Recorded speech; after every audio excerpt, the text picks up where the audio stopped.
तू तर चाफेकळी. बालकवींच्या कवितेतील या पंक्ती कोणत्या शब्दशक्तीचे उदाहरण आहे?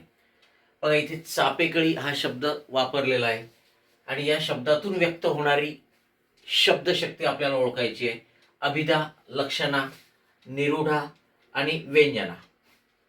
बघा, तू तर चाफेकळी, या चाफेकळी हा जो शब्द आहे, या शब्दामधून काय अर्थ व्यक्त होतो? तर एखादी सरळ नाक असलेली स्त्री, कारण स्त्रीच्या नाकाची तुलना ही चाफेकळी सोबत करतात आणि म्हणून इथे व्यंजना ही शब्दशक्ती प्रगट होते. व्यंजना शब्दशक्तीमध्ये काय होत असते? मूळ गुणधर्म कायम ठेवून सुसंगत वेगळा अर्थ घेतला जातो.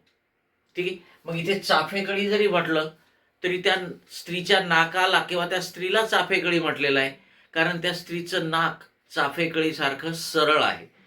म्हणजे इथे चाफेकळीचे मूळ गुणधर्म कायम ठेवून, ठीक आहे, आपण त्या स्त्रीच्या संदर्भात बोललेलो आहे आणि म्हणून तिथे व्यंजना शब्दशक्ती होते.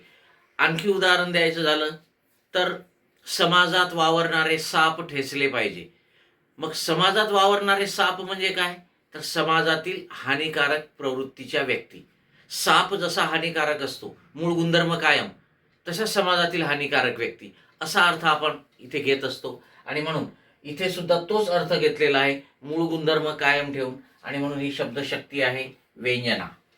ठीक आहे. यस.